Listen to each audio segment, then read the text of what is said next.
자, 다음 질문입니다. 다음 질문은 시험을 보고 나니 너무 어렵다. 자, 세무사로 전환하거나 세무사 1차로 눈을 돌리는 것은 어떨까요? 라는 사항인데요.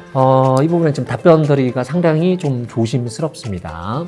몇 가지 견해로 나눠서 여러분들한테 한번 말씀드리도록 할게요. 자, 일단은 여러분들이 생각을 해보셔야 될 사항은 첫 번째 이거예요. 세무사 시험으로 눈을 돌린다는 측면에서는 사실 뭐가 지금 전제가 되고 있냐면 회계사 시험보다는 세무사 시험이 쉬울 것이다 라는 전제 하에서 아마 이런 고민을 하시는 분들이 계실 것 같은데, 미리 말씀드린다면 세무사 시험은 결코 회계사 시험보다 녹록하지는 않다는 거 여러분들 알고 계셔야 됩니다. 세무사 시험하고 회계사 시험은 일단은 비슷한 자격증 시험이긴 하지만 사실 공부를 진행하는 방향성 입장에서 본다면 조금 많이 달라요. 회계사 시험은 어떻게 본다면 좀 넓은 범위에 대해서 지식을 필요로 하는 사항이라면, 세무사 시험의 경우에는 사실 한정된 과목에 대해서 깊이 있는 지식을 요구하고 있는 그런 시험 사항이 이 세무사 시험이란 말이죠. 그래서 두 가지 특성 차이가 존재를 하기 때문에 만약에 단순하게 시험 난이도가 회계사보다는 쉬울 것이라고 생각을 하시고 세무사 시험으로 전향하는 것은 저는 일단 권장을 하고 있지는 않습니다. 그리고 또 한 가지는 내가 회계사 시험을 준비를 하고 시작을 했는데 결과가 안 좋아서 세무사 시험으로 전향을 했을 때 좀 심리적인 박탈감 등등이 어쩔 수 없이 생겨요. 예전에 공부했던 친구들도 마찬가지고 아니면은 뭐 제자들도 마찬가지거든요. 회계사 시험 결과가 좋지 않아서 세무사 시험으로 돌렸을 때 계속 미련이 남아요. 그 미련을 갖고 세무사 시험에 집중하기는 사실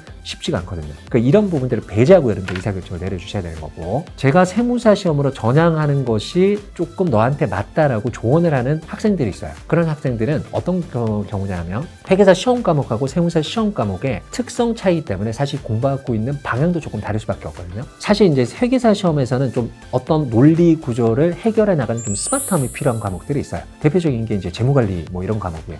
또는 재무회계 영역 중에서도 고급 회계 파트와 관련된 사항은 전반적인 부분에서 좀 직관적으로 해결해 나갈 수 있는 그러한 학습 역량이 좀 필요하거든요. 근데 그런 부분들은 상대적으로 떨어지지만 나는 집중도 있게 공부하는 것은 자신 있다, 이런 친구들이 있어요. 그러니까 이런 친구들은 대부분 아마 재무관리 등등 때문에 회계사 시험에 조금 부담을 느껴서 결과가 좋지 않은 경우가 나타날 수가 있어요. 그런 친구들은 오히려 세무사 시험을 말씀드렸다시피 상대적으로 과목은 작지만 좀 집중도 있는 공부 방법이 필요한 과목이거든요. 그런 친구들한테는 이런 세무사 시험이 훨씬 더 잘 맞을 수도 있어요. 예전에는 사실 그 회계사 시험하고 세무사 시험의 경우에는 결과가 났을 때 그 보상이라고 할까요? 연봉이라고 할까?